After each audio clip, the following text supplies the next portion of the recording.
Kaya ang title po natin ngayon is The Power of the Gospel. No? The Power of the Gospel.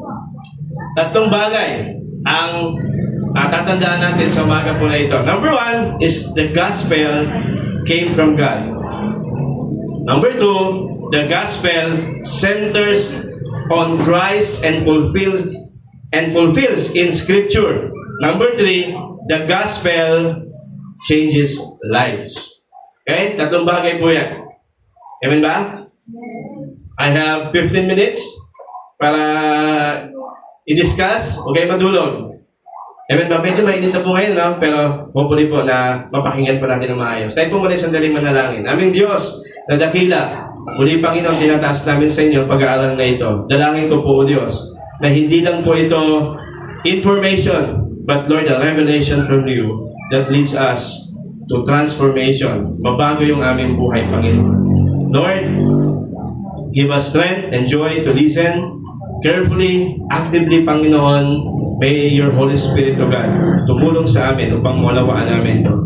Ito po ay napakasimpleng presentasyon, Panginoon, ng iyong salita. But, Lord, I pray that magkaroon ito, Lord, ng powerful impact sa buhay ng bawat isa po sa amin. Tulungan niyo po kami makapag-focus despite of the distraction and limitation po namin, Panginoon. Salamat po sa pangalan ni Jesus. Amen and amen. Palakpakan po natin si Lord. Okay. Number one po ay the gospel came from God. No? Pero bago po yun, a short background po sa aklat po na ito. Alam niyo po, ang Book of Romans ay sinulat po ni Apostol Pablo. Now, kung mapapansin niyo sa Bible, anong aklat bago mag-Book of Romans?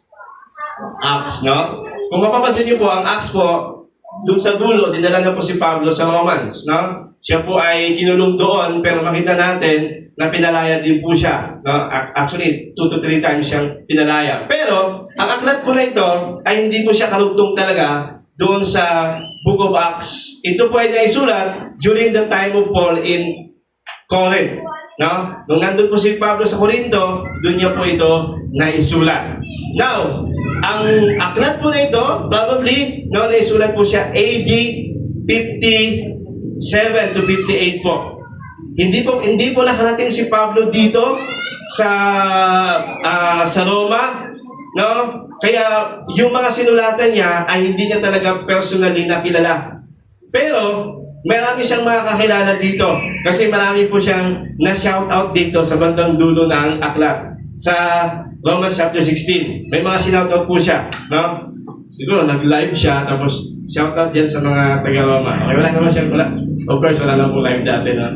Pero, mostly po, ang mga Christian po dito ay nakakilala during the time of Pentecost, sa Book of Acts chapter 2. Kasi, the time of Pentecost, maraming mga Jewish that time, at nakilala nila ang Diyos, tapos bumalik sila sa kanya-kanyang lugar, at sila po ay nagsimula. Ibig sabihin, hindi po si Pablo ang nagsulat at hindi rin po directly kilala yung mga tao. Okay? And then, ano pa po? Kita nyo ba? Sabihin ko na lang, no? And, ang kakaiba po sa aklat po na ito, kasi for example po, Book of Galatians. Sinulatan niyo yung Book of Galatians kasi po may particular na problema ang Book of Galatians, ang mga taga-Galatia. Pero sa aklat po na ito is wala pong particular na sinolve si Pablo ng problema sa isang church. Kumbaga, present lang ni Pablo kung ano po yung gospel. Yun po yung parang pinaka-purpose kung bakit po naisulat po ang aklat po na ito. Okay, short background lang po. Ayan. Now, verse 1, chapter 1. Mula kay Pablo na isang lingkod ni Kristo Jesus na tinawag upang maging apostol at hinirang upang mangaral ng magandang balita ng Diyos.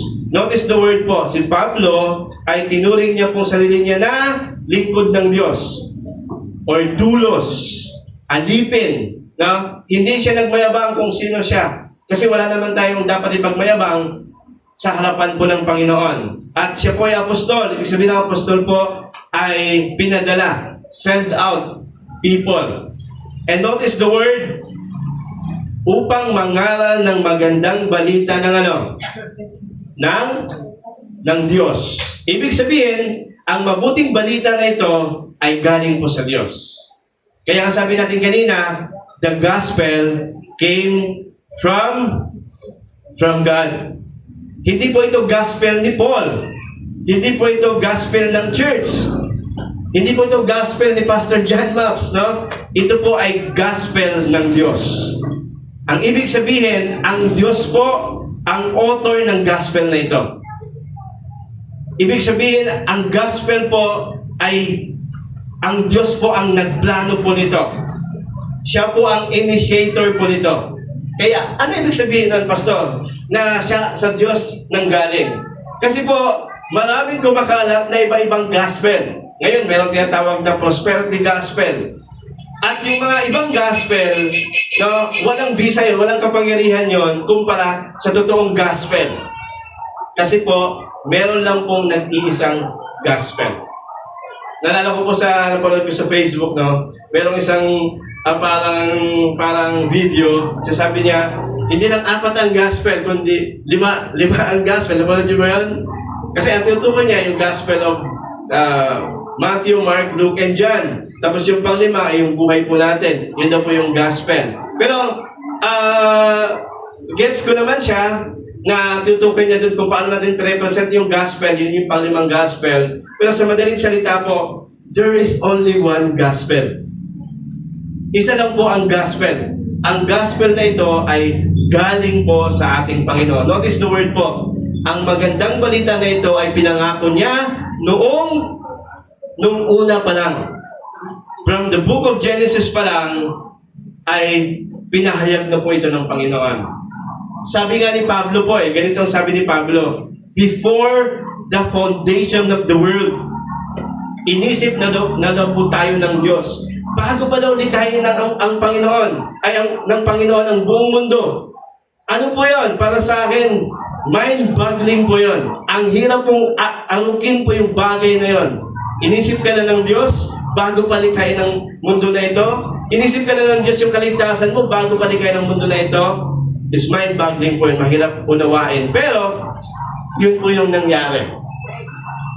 Yun po yung naranasan po natin. Amen? Kaya ang Ebanghelyo po, ito po ay eternal plan. Yan, tiisin nyo lang po. Medyo technical po ang ating introduction. Mamaya na po yung application. Kasi po, gusto ko pong maunawaan po natin ng lubusan yung gospel. Ako nga po, ang prayer ko po sa church po natin ay maging gospel fluent po tayo. Ano ibig sabihin ng gospel fluent? Di ba, pag fluent ka sa isang salita, English, hindi ka komportable kang mag-English, di ba? Tama? Pag fluent ka sa gospel, ibig sabihin, kaya mo ipaliwanag at kaya mo rin isa pamuhay. Kasi the gospel is from the Lord. Amen? Ang gospel po reveals the character of God. Dito po, ay makita po natin. Next week po, huwag po ay mawawala kasi I will discuss one of the character of the Lord na hindi masyadong pinag-uusapan. Dito po sa ating pag-aaral po na ito.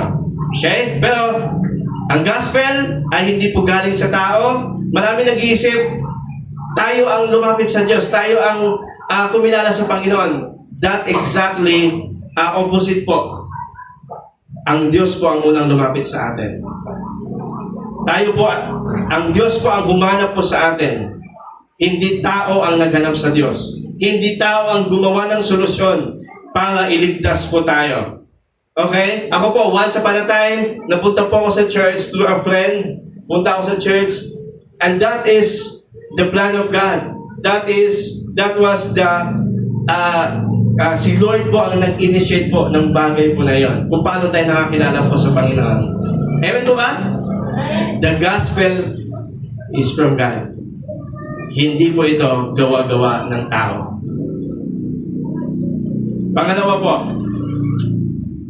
Okay. By the way, sabi po ng Genesis chapter 3:15, sabi diyan, kayo ng babae ay aking pag-aawayin. Binhi mo't binhi niya ay lagi kong paglalabanin. Ang binhi o offspring niya ang dudulog sa iyong ulo at sakong niya, ikaw ay tutuglaw. Yung word, yung salitang binhi po dito, yung binhi ng babae, offspring, hindi po offsprings, hindi marami. Ang tinutukoy po dyan yung ating Panginoon. Kaya dito po sa Genesis chapter 3:15, dito po ipinahayag ang unang gospel. Proto-evangelion, yung tawag, no? Unang gospel, sapagkat pagkatapos magkasala ng tao, no, ang Diyos po ay nagbigay agad ng solusyon. Ang binhi daw po, ang dudulog doon sa ahas, no? Ibig sabihin, si Satan ay dudulugin ng ating Panginoong Kristo. Isaiah chapter 53 verse 5. Ang sabi po dito, basahin po natin, Isaiah 53 verse 5. Ngunit, dahil sa ating mga kasalanan, kaya siya nasugatan, siya ay binugbog dahil sa ating kasamaan, tayo ay gumaling dahil sa paghihirap na dinanas niya. Book of the Isaiah, bago dumating ang Panginoon, 700 years before the coming of Christ, binanggit na po dito ng ating Panginoon ay siya po ay nasugatan dahil sa ating mga kasalanan. Binugbog. No, tinutukoy po diyan na siya ay si Jesus po. Siya ay binugbog. Siya ay dahil po sa kanyang sugat, tayo po ay gumaling po. Dahil po sa paghihirap at pagdurusa po ng ating Panginoon. It came from God. Ito po ay plano ng ating Panginoon. Pangalawa po. Anong pangalawa? The gospel centers on Christ and fulfills in Scriptures. Mga kapatid, ang gospel po ay hindi po to idea. Ito po ay persona. Persona ng ating Panginoong Hesukristo. No? Mga kapatid, kung walang Kristo, walang kaligtasan. Walang kapatawaran ng kasalanan. Walang pag-asa ang buhay po natin. Kaya, the gospel centers on Christ. Tingnan niyo po, sabi ni Apostol Pablo sa verse 3 to 4. Ito ay tungkol sa kanyang, kanino daw po? Tungkol sa kanyang anak, ang ating Panginoon Kristo. Tungkol sa kanyang pagiging tao. Siya ay pinanganak mula sa lahi ni David, subalit tungkol sa kanyang pagka-Diyos, pinatunayan ng Diyos, ng Banal na Espiritu na siya'y anak ng Diyos sa magitan ng isang makapangyarihang gawa. Ang kanyang muling pagkabuhay. Dito natin makikita mga kapatid na yung gospel po ay patungkol po sa ating Panginoon Kristo. Ito po ay tungkol sa kanyang pagiging tao at pagiging Diyos. Bakit mahalaga po ito? Yung pagiging tao ng ating Panginoong Hesus. Bakit po mahalaga? Yung pagiging tao ng ating Panginoong Hesus. Kasi po, si Jesus nagkatawang tao. 100% na naging tao po siya. Bakit po mahalaga? Kasi po, kung hindi naging tao si Jesus, hindi siya mamamatay. At kung walang kamatayan ni Jesus, walang kabayaran ng kasalanan. That's why, napaka-importante po na maintindihan natin na si Jesus po ay naging tao. Nanggaling sa lahi po ni David. At ang sabi diyan, siya po ay Diyos.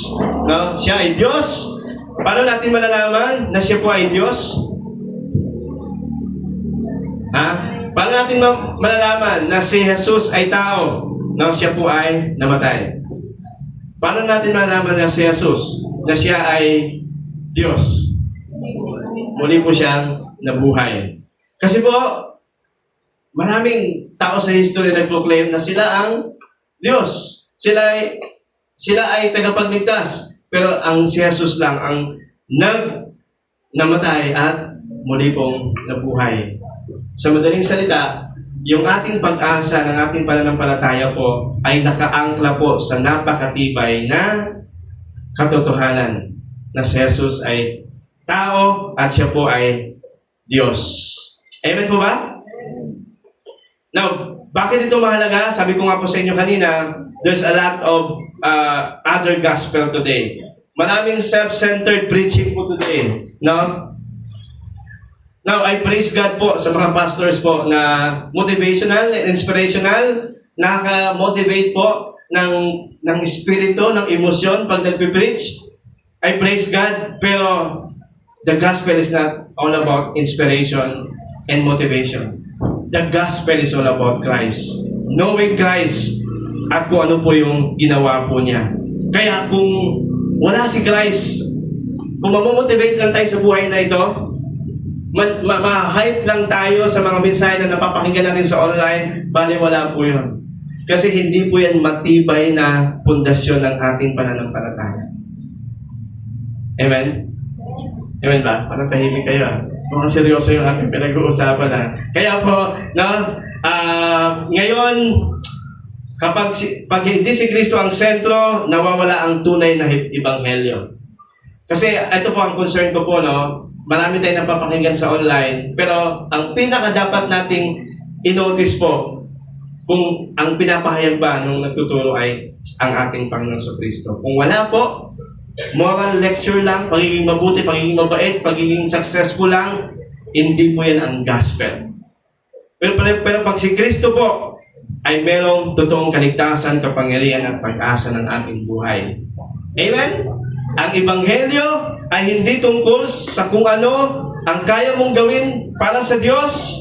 Ito ay tungkol sa kung ano ang ginawa mo ang ginawa ni Kristo para sa iyo. Amen? Kung ang preaching o ang pagkaunawa mo, paano ba ako maging mabuti sa harapan ng Diyos? Sisikapin ko maging mabuti sa harapan ng Diyos, that is religion. Pero, nawala po yun doon. Yan. Pero, no, ang preaching ay patungkol sa kung ano ang ginawa ng Diyos para sa atin, yun po yung gospel. Kaya yung gospel, kanino po nakasentro yung gospel? Ha?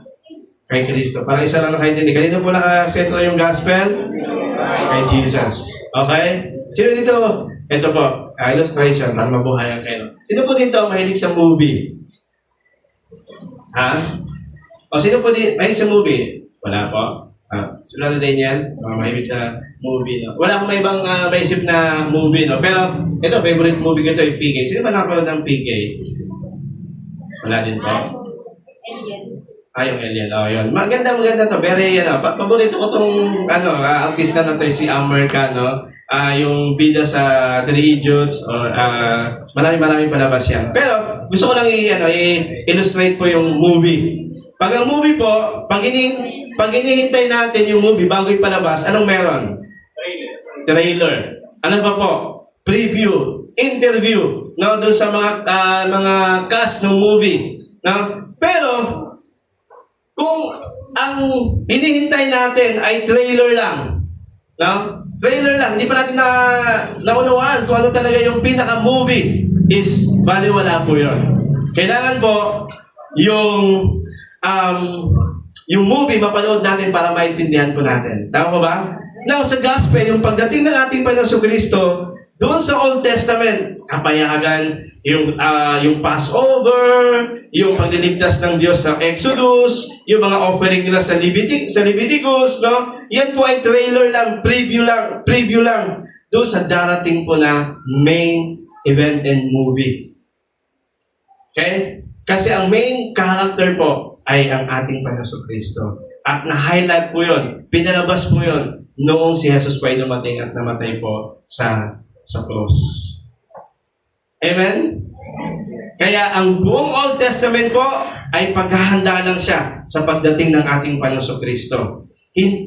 Kung hindi dumating si Jesus, baliwala po. Kaya kung aalisin natin si Kristo sa Bible, trailer lang po yan. Hindi po yun yung pinaka-movie. Ang pinaka-movie po, yung revelation of Jesus Christ. Kaya pwede ba natin palagpakan ng Panginoon? The gospel came from God, and the gospel centers on Christ. Pag wala si Christ, sa ating ideology, sa ating theology, hindi po yan ang gospel. Kasi ito po ay nakasentro sa ating buhay. Kailangan nakasentro kay Kristo. Alright. Pangatlo. Ano pang una? Pangalawa? The gospel centers on Christ and fulfills in Scripture. Pangatlo po, The gospel changes lives. Bakit po makapagbabago ng ating buhay ang gospel po? Kasi ang sabi ng Romans chapter 1, verse 16, hindi ko kinakahiya ang magandang balita sapagkat ito ang kapangyarihan ng Diyos para sa kaligtasan ng bawat sumasampalataya. Una sa mga Hudyo at gayon din sa mga Grego. Bakit po ang gospel ay merong kakayanan magbago ng buhay? Kasi po, ito po ay kapangyarihan ng Diyos. No? Actually, yung salitang kapangyarihan dyan is dunamis, dynamite. No? Na ibig sabihin, pag na-encounter, naintindihan natin yung gospel para bang sumabog yung ating buhay. No? At binago po tayo ng ating ng gospel na ito. Hindi po ito simpleng aral po. Ito po ay kapangyarihan ng Diyos na kaya pong magbago ng ating buhay. Amen po ba? Ang gospel po ay kaya pong magbago ng ating mga puso. At ang pinaka-the best na patunay dito ay ang nagsulat po ng aklat, si Apostol Pablo. Si Apostol Pablo po, sinasabi niya na yung gospel ay kapangyarihan ng Diyos para sa kaligtasan ng tao. At yung buhay niya, nung na-encounter niya si Christ, nagbago po yung kanyang buhay. Sino po dito ang nabago po ang kanyang buhay nung nakilala niya ang Panginoon? Now, ano ba yung pagbabago na naranasan natin? Tanong mo nga sa katabi mo, anong pagbabago sa buhay mo? Meron ba? Madami? Praise the Lord. Okay, bibigyan ko kayo ng 3 pagbabago. Okay? Mabilis na lang po. No? 3 pagbabago na nadulot po ng gospel po sa ating buhay. Number 1 po. Number 1 is a change of status. Tayo po, nabago yung ating status.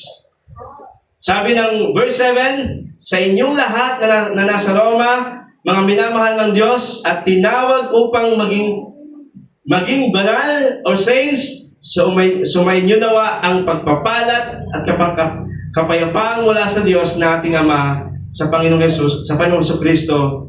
Nais ni Pablo na dumalaw sa Roma. Now, ano na bago ng gospel sa buhay natin? Status. Ano ba status natin dati before we encounter Christ? Ano status natin dati? We are sinners. Ano pa? We are dead. No? We are dead. Ano pa po? Broken. Oh, broken si Sister Cathy bago niya nakilala si Christ. Ano pa po? Tayo lahat, no? Ano? Nasa kadiliman. Ano pa? Lost. Praise God, naunawaan natin yung gospel. Tayo po, mga kaaway tayo ng Diyos dati. No? Pero ngayon, tayo po ay ginawang matuwid ng ating Panginoon sa magitan ng gospel. Tayo pong lahat ay guilty po sa ating pagkakasala. Pero pinatawad po tayo ng Panginoon. Ang gospel po ay hindi po a change of behavior lang. Ang gospel po is a change of status. And sabi diyan, tayo daw po ay mga banal. Tayo daw po ay mga tayo daw po ay santo. Tignan mo yung katabi mo. Santo po yan. Okay? Pwede mo bang banggitin sa katabi mo? Sabi mo, santo ka. Sabihin mo sa katabi mo kung ano yung pangalan niya. For example, Georgie, no? Saint Georgie. Sabihin mo sa kanya. Banggitin mo yung pangalan. No? Saint Daniel. Ako Saint Jan, cementerio. Saint Jan. May cementerio na Saint Jan, no? Sa dating pananampalataya po, paano nagiging santo? Ang isang Saint Alex, no? Paano nagiging santo? Ang santo, no? Pag namatay na. Di ba? Pag namatay, at titignan yung kanyang buhay, kung marami siyang ginawa na contribution sa reliyon, no? At talagang nagbuhos ng kanyang buhay, at sasabihin sa kanya na siya ay Saint, santo siya. Hindi, dito sa may kawit, sino ba yung kalungsod, no? Pag may contribution ka, pwede ka maging santo. Pero alam niyo po, sa ating mananampalataya, sa gospel, wala kang contribution sa pagiging santo mo. Ang contribution mo lang ay pagiging makasalanan.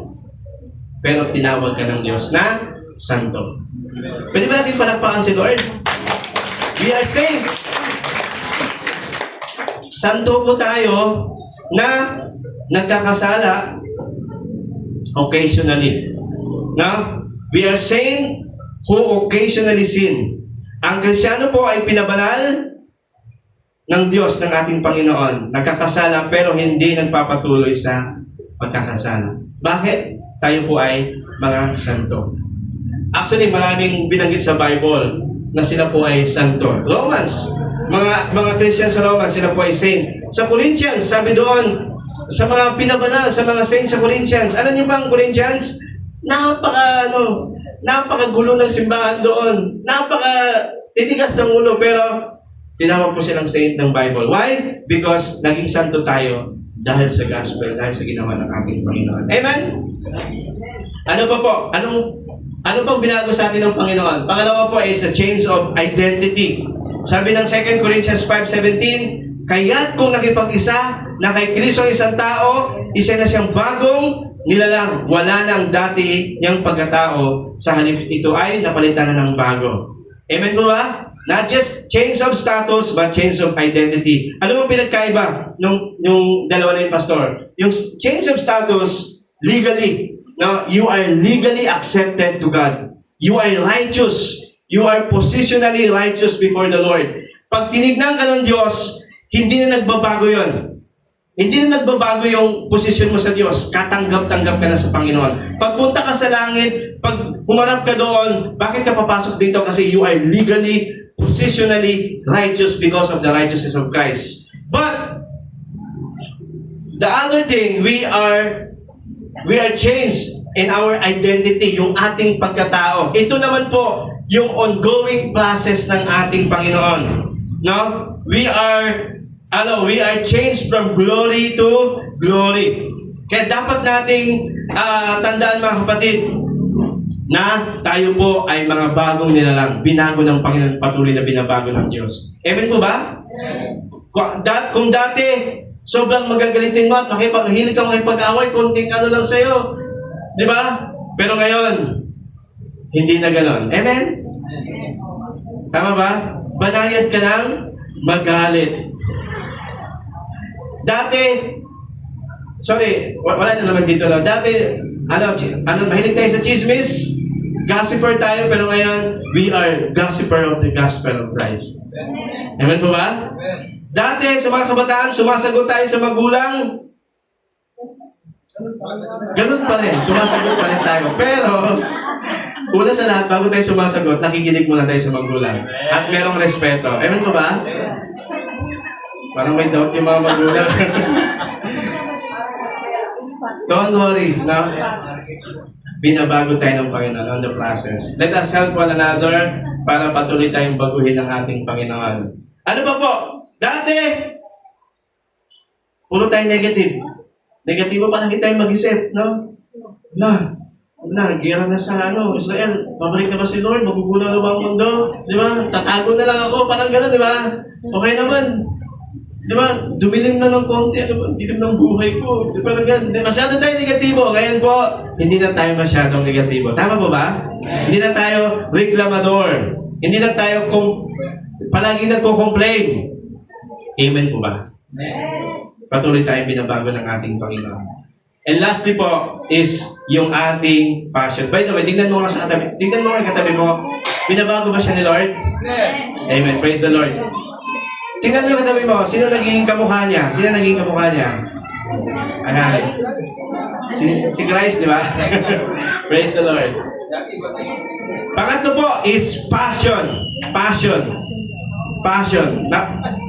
Verse 10 to 12, sabi dito, lagi kong hinihiling na loobin nawa ng Diyos na sa wakas matuloy din ang pagpunta ko riyan. Nananabik akong makita kayo upang mamahagi sa inyo ng mga kaloob ng Espiritu sa ikatatag ninyo. Ang ibig kong sabihin upang magkatulungan tayo sa ikalalakas ng bawat isa sa atin sa magitan ng ating pananalig sa Diyos. Tingnan niyo po mabuti mga kapatid. Grabe yung pagbabago ni Apostle Paul. Dati po, si Apostle Paul po, persecutor of the Christians, of the believer. Pero ngayon po, he is a very affectionate sa mga tao. Si Apostle Paul po, makita natin dyan, no? Lagi kong hinihiling, nananapig akong makita. Dati, pinapatay niya yung mga believer, no? Pinipersecute niya, pero grabe yung change of kanyang passion. Yung change ng kanyang affection sa mga tao. Remember, no, si Pablo po ay hindi nagtayo, si Pablo ay hindi siya nagtayo ng church na ito, pero grabe po yung affection niya doon sa mga believer. Kaya nabago po yung passion niya from persecutor to lover of the believer. Nice God. Can you imagine? Yung gospel ay kaya pong magbago ng isang mamamatay tao papunta doon sa isang taong nagmamahal na ng tao. Grabe po. Amen? Ano pa po? Passion. So, sa chapter 14, ano pa po yung passion niya? Passion to love other believer. And pangalawa po is passion. His passion po to share the gospel. Tingnan niyo po sa 14 verse 15. May pananagutan ako sa lahat ng mga tao, sa mga sibilisado man o hindi, sa mga manunong at sa mga mangmang. Kaya nais ko riyang ipangaral dyan sa Roma ang magandang balita, ang kapangyarihan ng mabuting balita. Tingnan niyo pong mabuti. No? May pananagutan ako sa lahat ng mga tao. Si Pablo, meron siyang sense of obligation. Yung sense of obligation dyan is yung meron siyang parang debt, no? Yung pagkakautang sa Diyos. Para bang hindi siya mapakali na ibahagi yung salita ng Panginoon sa mga hindi pa nakakapakinig ng salita ng Diyos. Grabe yung pagbabago sa buhay niya, no? And in depth, no? Merong pagkakautang. Kaya kung meron man tayong pagkakautang, yun yung pagkautang na loob natin sa Diyos, na niligtas tayo ng Panginoon at gusto natin ibahagi din po yun sa iba. Last sorry po, nagpas na ako, no? Last Wednesday, after ko magturo doon sa online class po namin, lumabas po na ako para magpahangin, pumunta ako na ng labasan. Tapos nakasalubong ko yung katrabaho ng nanay ko dati. Actually, napakahalaga siya sa buhay ko kasi siya yung nagtatanggol sa akin sa nanay ko. Kasi Christian siya, asawa siya ng pastor, and inanay ko kasi solido katoliko, against sa faith ko, and then pinapaniwanag niya talaga, nagkakaroon siya ng Bible study sa company. And then nagka-share lang kami, siguro mga umabot ng 30 minutes doon sa daan, no? And nag-share siya about sa ministry niya, tapos actually, sinare niya rin yung nangyari sa asawa niya, na nabangga ng L300, tumalsik, tapos yung motor wasak, pero si Pastor buhay. Buhay, walang major fracture. Pero isa po sa na-bless ako sa senior niya is yung church nila, meron silang ministry doon sa mga na-stroke. Ang tawag nila, stroke boys. Stroke boys. Itong mga stroke na ito, may na-stroke sa kanila, tapos, siyempre, naranasan niya yung gospel, nakilala sa Panginoon. Tapos, nag-start siya ng ministry. Ang tawag nila ay stroke boys. Sinisira nila, ni-reach out nila lahat ng may stroke. Mga na-stroke, at dumami po sila.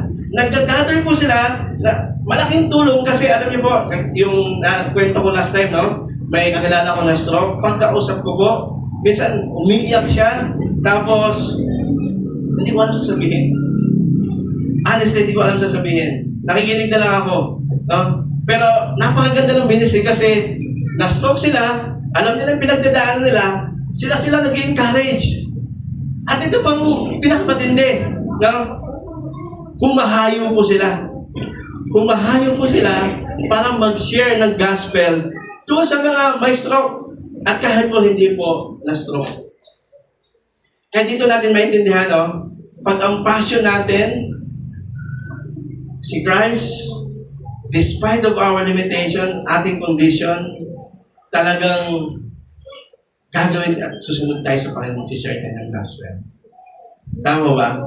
Kaya si Pablo, despite of opposition, despite of limitation, actually kung mabasa niyo sa Bible, parang si Pablo papatayin na.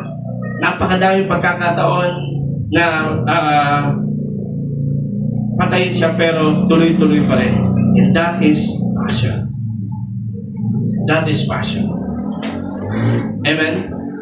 Kaya anong passion niya? Meron siyang affection for all the believers. Pinagpipray niya, minamahal niya. Ano pa? Passion to share the gospel to other people. Meron siyang sense of obligation. At pangatlo po yung passion niya is very courageous po. Sabi ng Romans 1:16, hindi ko ikinakahiya ang magandang balita sapagkat ito ang kapangyarihan ng Diyos para sa kaligtasan ng bawat sumasampalataya, unay sa mga Hudyo at gayon din sa mga Grego. Sabi ni Pablo, hindi ko ikinakahiya. Meron pa ba dito? Nahiya tayo? Dahil Christian tayo? Kung meron po dito na nahiya tayo na Christian tayo, medyo nakakahiya yun. Why? Because Jesus died for us publicly, for our sins. Naalala ko nga dati, nung bagong Christian ako nahiya ako nakapunta ng church. Gusto ko Bible ko dati, maliit lang para lagay lang sa bulsa, suksok lang dito sa likod. Binigay sa akin Bible malaki. Sinusuksok ko dito, kaya ang tambok lang dito sa likod ko. Minsan, dinadala ko naman, tapos dumadala ko doon sa eskinita na wala masyadong dumadaan. Wala masyadong nakakita. Parang kinakaya ko, kasi bago pa lang ako. Pero, alam niyo po, the more na naintindihan natin yung mabuting balita, kung ano yung ginawa sa atin ng Panginoon, hindi natin kakahiya. Yung ginawa ng Panginoon. Ewan ko ba? Alam niyo po, when the gospel truly changes you, you don't need to be forced to serve. You don't need to be forced to serve. If you understand the gospel, you will willingly to serve God. Sabi nga si Sir Vanessa buong buhay na maglilingkod sa Panginoon. When the gospel truly changes you, you don't need to be pressured to share. Ano ba ito? Di ba? Ano ito si Sir Ivy? Pinipilit ka mong share. Anong halaan, no? Nabilitan ba kayo? Hindi naman sila nabilitan si Sir Ivy, no? No? You don't need to be pressured to share why you understand the gospel. Yung ginawa ng Panginoon. Alam niyo po, if you truly change by the gospel, you don't need to be entertained to be attended. Masaya ba sa church? Gusto ko yung church na tumatambling yung pastor, yung bumubuga ng apoy, nag-garap yung pastor, di ba? But when you truly understand the gospel, you don't need to be entertained to attend. Amen? Amen. Kahit mainit pa, okay lang. Because we truly understand the gospel. Mas mainit sa impyerno pag napunta tayo doon. But praise God, iligtas tayo ng Panginoon. At kaya po, kung magiging honest tayo, ano o saan ka pinaka-passionate ngayon? Saan po? Sa career po ba natin? Sa comfort natin sa buhay? Sa reputation natin? Sa ginagawa natin? Now, Paul encountered the gospel and everything changed sa kanyang buhay. Kaya, mga kapatid, listen to this. Today, don't just admire the gospel. Huwag mo lang hangaan yung gospel. Don't just agree with the gospel. But let the gospel reignite your passion to serve God, to share Jesus to other people, to surrender your life to the Lord. Let the gospel reignite your passion. Amen? Why we do this? Because 2,000 years ago, Jesus gave us a very example of the meaning of passion. The passion of Christ. His suffering. Now, in order to bring the good news, He offered His life, His own life, para hindi tayo mapahamak at magkaroon tayo ng buhay na walang hanggan. Kaya ngayon po, our Communion Sunday, and let us be reminded of